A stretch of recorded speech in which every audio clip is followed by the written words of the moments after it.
Hello,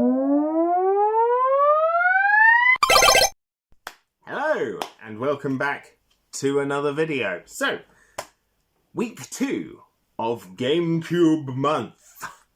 Very nice. Hopefully we're doing well. Hopefully you're all doing well. I hope you're well. I hope you've been playing the Cube as much as I have over the last month. Because it's been a lot.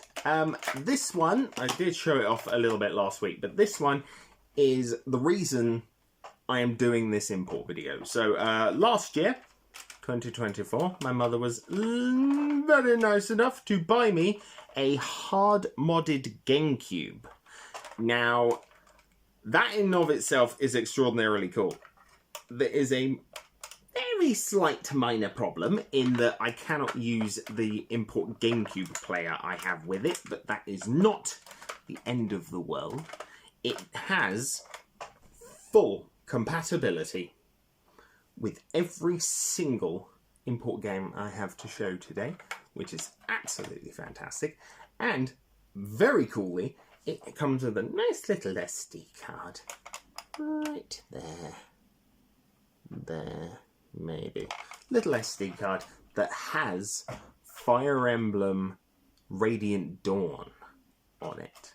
Now, I've been staring at that game for a very long time because it is hideously expensive.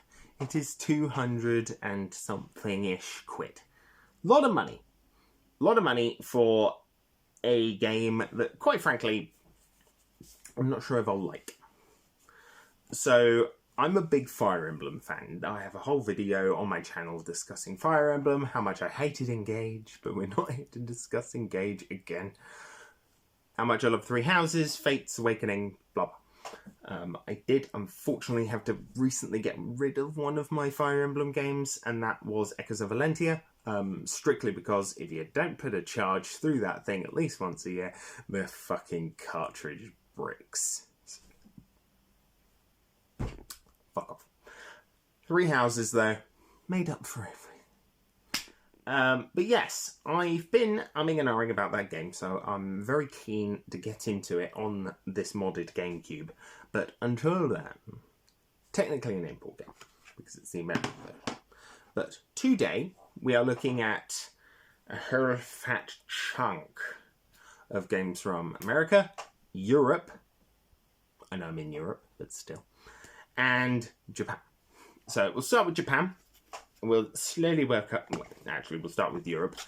Summoner, a Goddess Reborn. Now, I have been wanting this game for an excruciatingly long time.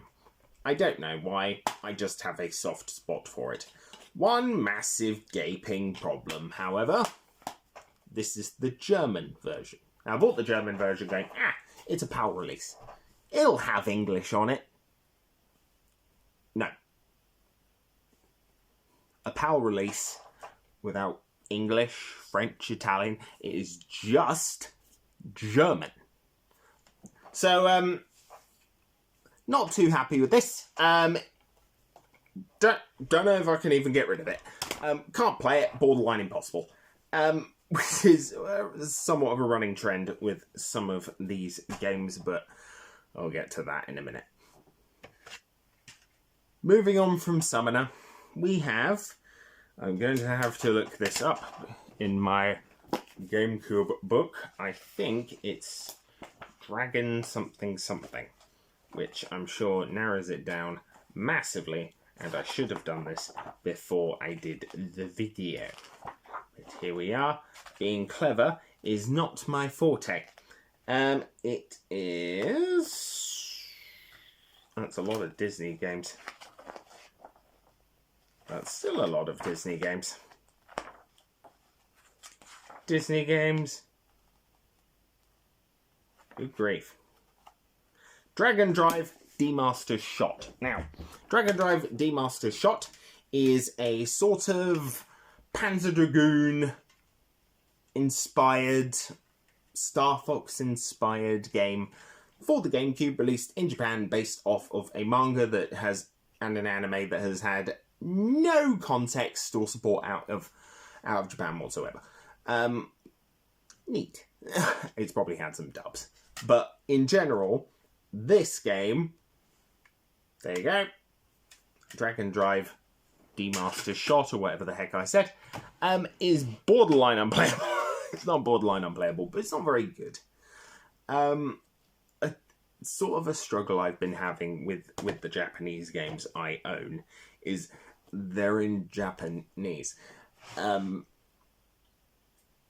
which isn't great, because I don't speak Japanese, and B, I was kind of hoping it would be a little bit easier to play some of these without excessive amounts of menus. Now, I do have the Game Boy player. I don't currently have a way to use this disc, so it's useless, which is great. I will be looking into that down the line, trust me. Because I do have a Game Boy player, and it is a PAL one, but I've only got the Game Boy disc in Japanese. So I'm going to have to track down just the Game Boy player disc, which is going to be quite difficult and expensive, but never mind. Dragon Drive plays a bit like Panzer Dragoon in some senses. Plays a bit like the sort of open area sections of Star Fox 64 and Star Fox Assault, and ultimately doesn't do either particularly well, which is great. So, unfortunately, I haven't got much to say about that game. Custom Robo, on the other hand, this is a game that I went, hey, Custom Robo Battle Revolution. That game's cheap. It's an action RPG, so it kind of requires the English dub, which, great. That's unfortunately. As I said, it's a running problem, but there are about 3 games that I do own in Japanese that it's not an issue. It's not a problem at all. It's just, unfortunately, with Custom Robo and Dragon Drive, especially Custom Robo, it's a game you kind of have to know in English, or you have to play in English, because it is an action RPG first and foremost. These other ones, well, we'll get to that. But, yeah. Unfortunately, Custom Robo is borderline unplayable as well. What isn't is Dobutsu Bancho, or Animal Leader in Japanese. I won't be talking about this one too much because I have an entire video planned for the end of Gamecube Month, where I'm going to be talking a little bit more about this game and a little bit more about its English translation, which I will also cover in this video because it's an import game that's hideously expensive. Now, the next 2 are games that I have purchased recently, very recently, in addition to the first American one I'll talk about. And you know what? I really, really like them. Kururin Squash is a sort of puzzle sort of guiding game. So you are piloting this little craft from a top-down perspective as it slowly spins through a series of mazes. And in some mazes, you have one that can shoot out boxing gloves. That sort of keeps you away from the sides. If you touch the sides, you lose a heart. It really is that simple. Yet, this has a whole host of different ships that do different things. You've got one that punches. You've got one that slices or creates whirlwind. You've got one that shoots fire and looks like a duck. But in general, it's really charming. It's really, really insanely charming. It is the epitome of the GameCube. It's that kind of weird cushy Nintendo-iness. It's a bizarre game. That's, I think, part of a small series. I think the other 2 were on Game Boy. I think this is the only console version, which is fine. Full multiplayer mode. I tried it out a little bit earlier. It's really good fun. Like, it's a race, but obviously you're bumping into each other and you're slowly spinning through this map and you have to go fast, but you also run the risk of heavily damaging yourself. Here's the kicker. Even though it's very heavily in Japanese, it's not really an issue. It's not like the other two. It's not like Custom Robo, and it's not like Dragon Drive. Dragon Drive has just lists and tutorials and this, that, and bloody other. It's a horrible mess, and quite frankly, a miserable game to play. Custom Robo is just very text heavy. This, on the other hand, isn't. It's got a story. It's got some weird. It's got some weird cutscenes that are animated in the style of like paper puppets. So they look like they're made of paper, and they have like little sticks that connect to their limbs, and they wave and do all this weird stuff. But the game is just genuinely so simple to get into and really, really charming. I picked this up from Retro Games for 15 quid. Weirdly enough, it only had this, it had the paper sleeve, it had the manual, and it had the game. Yet, I happen to have a case for it, thanks to Dragon Drive. So Dragon Drive got evicted very quickly, and Crew and Squash got a nice version, very nice version. And I've just been checking sort of the front here. It is Game Boy Link compatible, so we're going to refer to the GameCube Anthology by Mathmanent and sort of see what the hell that involves. It's going to be right at the end, isn't it? Korean Squash. The GBA and GameCube Link cable only offers a single mini-game for each player holding a Game Boy Advance. The aim of the game is to figure out which image is displayed on the TV out of the 3 displayed on the Game Boy players before the other players. That's a bit lame.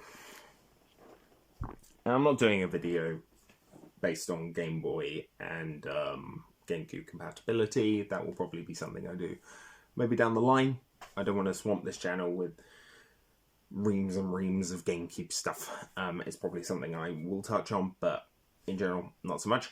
But that's a bit of a shame for Career and Squash, because otherwise it's pretty content packed. There's races, there's I think a battle mode, there's a full campaign, there's time trial modes. There's a lot of stuff in that.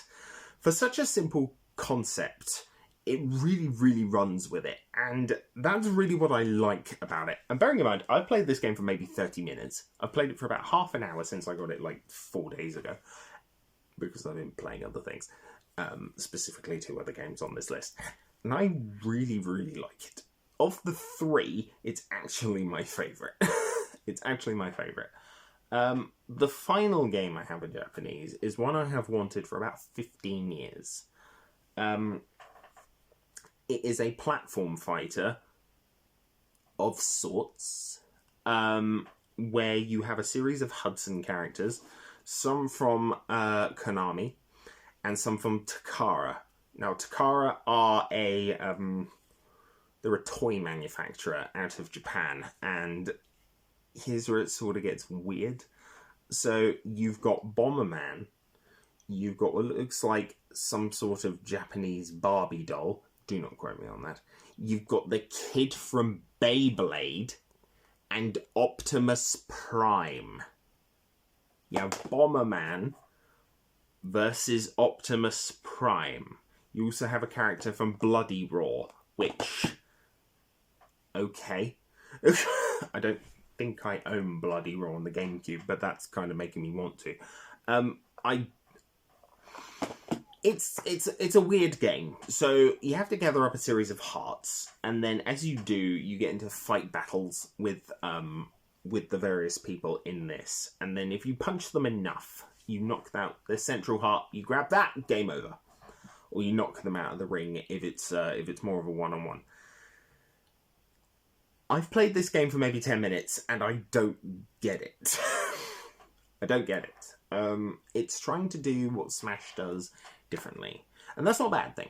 At all. That is absolutely 110% not a bad thing. But because I've only played this game for 10 minutes, and B, because it's really fucking weird, I need to figure out exactly what is going on here, because otherwise I'm just going to be kind of sat here going, I want to fight Bomberman. as Optimus Prime. I don't know how. I don't know how. I don't understand the controls. Again, it's all in Japanese. It's very heavily menu-based in Japanese. And whilst I think something like Smash is, you know what, the same. I'd imagine if I had Smash in Japanese and I'd never played a Smash game before, I'd be in the same boat. The only problem is this is only in Japanese. It is called Dream Mix TV World Fighters, which is a weird ass title, but B, kind of sums up everything about this game. It's so out there. Like, right in the centre of it is what looks like Barbie. Now, it's not Barbie. I don't know who it is. I have looked at the roster and I went, what the fuck? You've got the kid from Beyblade. You've got the kid from Beyblade beating up Optimus Prime. And Optimus is huge. He's like this. Optimus is like a good half taller than him. And it's bizarre. It's such a strange game, but as I said, 10 minutes is not really enough to justify. Not justify. It's not really enough to gauge what makes that game tick. Now, there aren't many other Japanese games I want to get that import only. In fact, I can't think of another one. Which is okay. It's not a problem. It's just, I kind of wish Dream Mix was a bit less strange and a bit more accessible, like Korean squashes. I like it, but I like it because it's weird, and I need to get to grips with exactly how it plays before I can start introducing it to my friends, because I'd like to. I will be doing a multiplayer video probably in a couple of weeks. I think next week we might touch upon some Gamecube games I just don't really gel with.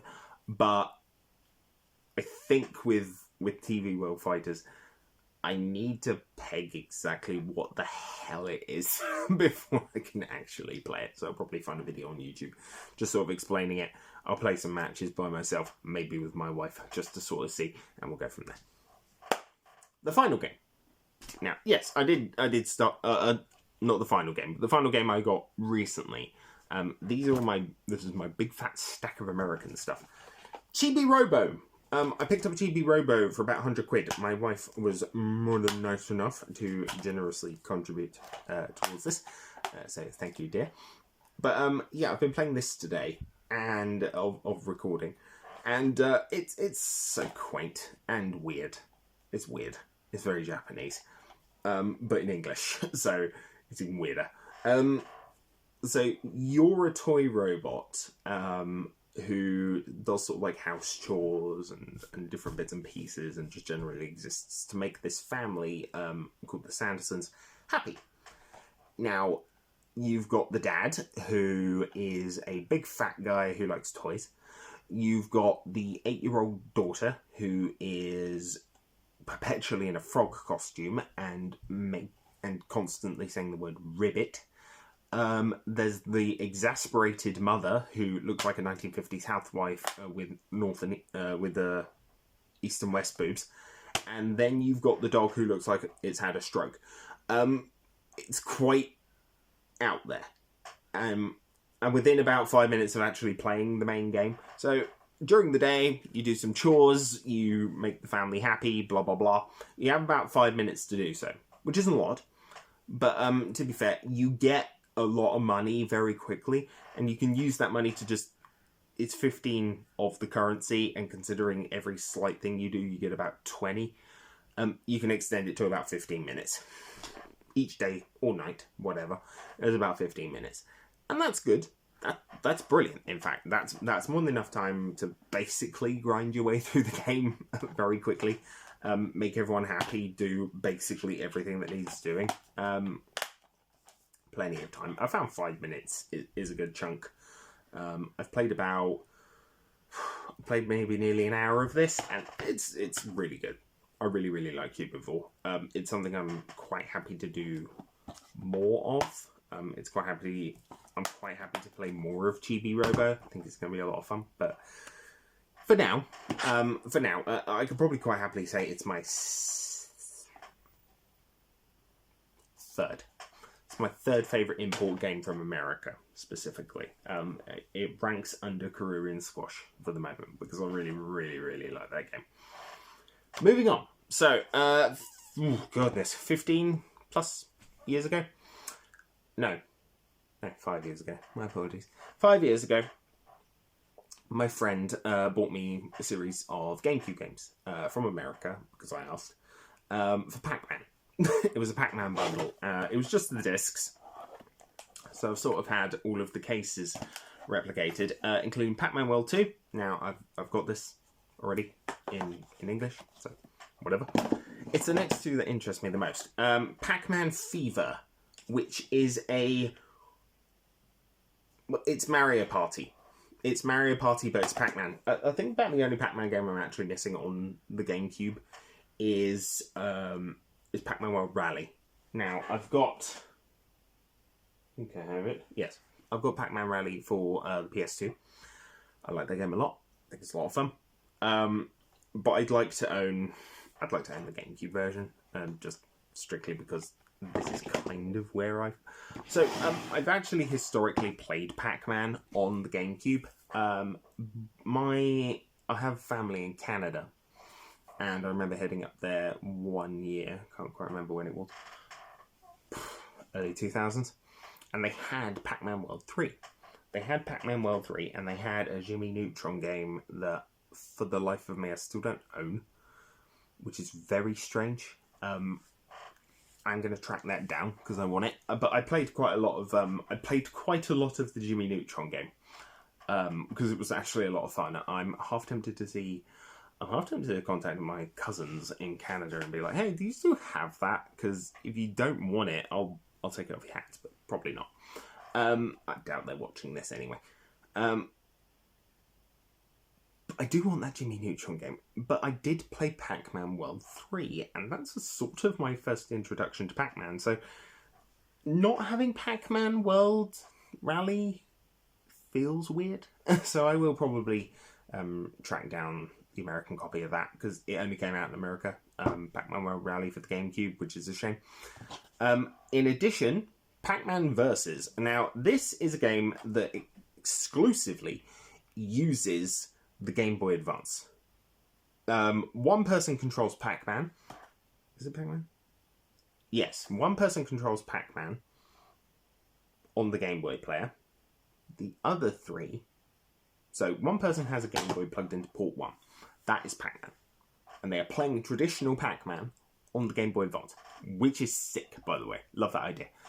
Then, you have 3 other players controlling different ghosts trying to track Pac-Man down. And you know what? I needed this just because it's so unique. It's so unique. I want to get a proper case for it because I really like it. But it's so out there. It's so out there as a Pac-Man game. I couldn't say no. I couldn't say no. I had to have it. And my friend was nice enough to buy it for me. So thank you very much for my Pac-Man games. I'm just missing one. Hint. This is less of a... So this does have an English release. I found out like a month ago, and I've had this for 6 years. I've had a few GameCube games just around that were import. Specifically, the next two. The sort of second to last two. But I picked up the limited edition preview disc for Rebel Strike Rogue Squadron 3. Why? Why did I pick this up? Very simple. It's got some demo bits. It's got some demo pieces. It's got a single player demo for Rebel Strike. Some additional stuff like game trailers, concept art, blah, blah, blah. And then it's got the Atari Star Wars arcade game, which is just a little too cool for me to not get. This was like 15 quid. I wasn't going to say no, but having that on there, having Atari's original Star Wars arcade game, okay. I've played that. It's really, really solid. So to have it on one of my favourite systems, I couldn't say no. Had to get it. Why not? Plus Rogue Squadron and, well, less so 3, but 2 is really good. I haven't played 3 too much, but yeah. Get it. Okay, fourth to last game. This is a game I've wanted for a while. Amazing Island. Unfortunately for me, it doesn't work super well. I think there's something wrong. The disc is quite scratched, unfortunately. But yeah, picked this up for like 20, 30 quid. I don't really know how to describe Amazing Island. Amazing Island is a series of mini-games where you design your own creature in a style similar to something like Magic Pen Gel or what do you call it? Graffiti Kingdom for the PS2. Both of those are for the PS2. It's very much like that, except this is done by Sega. And to be, oh my god, this is a Blockbuster case. That's amazing. Okay, fantastic. It's a Blockbuster American GameCube case. I'm not saying no to that. That's fine. But yeah, I will be blunt when I say it's okay. I played a little bit of it. It's a bit obtuse. Basically, you design a creature, and that creature is used to sort of do a series of challenges or a series of mini games, and then that's just kind of it. There's a multiplayer mode, blah blah blah, but it's less an RPG or a platformer like Magic Pen Gel and Graffiti Kingdom are respectively, and more like just a series of weird mini games similar to, say, I was about to say Digimon World, but yeah, similar to something like that in concept. It's not a bad game, it's just not great, which is a pity. Moving on. So these two I've had for an exceptionally long time, and then we'll cap off with probably the most expensive GameCube game I own, period. Which I will, as I said, it'll be getting its own video. Animal Crossing, American version. Yeah, well, let's be perfectly honest with you. I'll be perfectly honest with you. I think this is a Canadian version, actually, because it's got Le Choix des Yeux, which is a horrible, horrible butchering of the French Canadian pronunciation of anything. But here we are. Yeah, so I picked this up because it was like 30 quid. It didn't have the GameCube memory card in it, unfortunately. That would have been nice. But yeah, it's I'm not a big Animal Crossing fan. I played a bit of, is it called New Leaf? Whatever it's called on the DS. That's okay. And I played Let's Go to the City. So I figured, hey, I've heard this version's very different. It's got a lot of weird idiosyncrasies that didn't line up with future entries. This is basically an enhanced version of a N64 game. Animal Crossing has been around on the N64. It was originally called Animal Forest. And then when it was sort of ported to the GameCube, it became Animal Crossing. Which is great. I mean, technically you could call this one Welcome to Animal Crossing if you really wanted to. But yeah, Animal Crossing 1. It's okay. It's okay. If you've played New Leaf, you've played this. And that's all I can really say about it. Outside of the fact that, A, it's Game Boy compatible, I have no idea what that really does. Travel to a new island and design new clothes. So it's similar in operation to sort of the Chow Mini Garden. So you pop your minifigure. You pop your people on here. 1 to 4 multiplayer alternating. What the good grief does that mean? Apparently there's multiplayer in this game, but I don't really know how that works. Because it says alternating, which strikes me as you can't...